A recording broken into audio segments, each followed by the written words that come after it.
19వ రోడ్లో ఈ విధంగా ఉంది. కాబట్టి స్థానిక ప్రజల కోరిక మేరకు ఈరోజు ఒకరోజు ఒక వీధి పరిశుభ్రం కార్యక్రమంలో భాగంగా 19వ డివిజన్లో చేసుకున్నాం. ఈ విధంగా ఇసుక రోడ్ల మీద కంకర, అలాగే చెట్లు కానీ ఈ ఇటుకరాళ్ళు అంతా ఉంది. ఇక్కడ కంకర కానీ గడ్డి కానీ అన్నీ చెక్కించుకోవడం, అక్కడ ఉన్నటువంటి మొద్దులు అన్నీ కూడా తొలగించడం జరుగుతుంది ఈరోజు.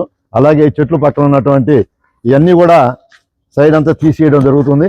తర్వాత ఇక్కడ మరీ అంత గలీజ్గా ఉంది, దీన్ని కూడా తీసేసి ఈ మొద్దులు కూడా ట్రాక్టర్లు ఎక్కించడం జరుగుతుంది. అలాగే ఈ పక్కన ఉన్నటువంటి డస్ట్ కానీ అన్నీ కానీ, అలాగే ఇక్కడ గడ్డి కానీ ఈ పక్కన అంతా నీట్గా చేయడం జరుగుతుంది కూడా మనం చేస్తున్నాం. ఈరోజు ఈ ప్రాంత ప్రజలు మన డివిజన్లో మనం చేస్తున్నటువంటి కార్యక్రమాన్ని చూసి 19వ డివిజన్లో పెట్టమని స్థానికులు అడిగారు. కాబట్టి ఈరోజు ఇవన్నీ కూడా మేము చేయడం జరిగింది.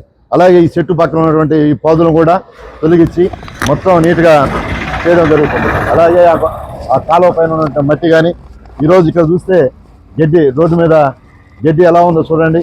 మొత్తం ఈ ట్రాన్స్ఫారం ఇదంతా కూడా ఈ గడ్డిని కూడా ఇప్పుడు మేము తొలగించి ఈ వీధిని అందంగా తయారు చేయడం జరుగుతుంది కూడా మనం చేస్తున్నాం. ఈ ప్రజలకు కూడా మేము విన్నవించేది ఈ ట్రాన్స్ఫారం పక్కన కూడా మెయిన్ ఆపేసి దీన్ని కూడా క్లీన్ చేయడం జరుగుతుంది కూడా మనం చేస్తున్నాం. అలాగే అక్కడ గడ్డి కానీ ఇవన్నీ కూడా ప్రజలకి నీట్గా చేస్తున్నాం. మేము చేసిన తర్వాత వాళ్ళు నీట్గా పెట్టుకునే బాధ్యత ప్రజలందరిది. ఆ వీధిలో వాళ్ళందరూ కూడా ఒక కమిటీ లాగా చేసుకొని దీన్ని వీధి పరిశుభ్రంగా ఉంచుకుంటే మేము బాగుంటుందని కూడా మనం చేస్తున్నాం.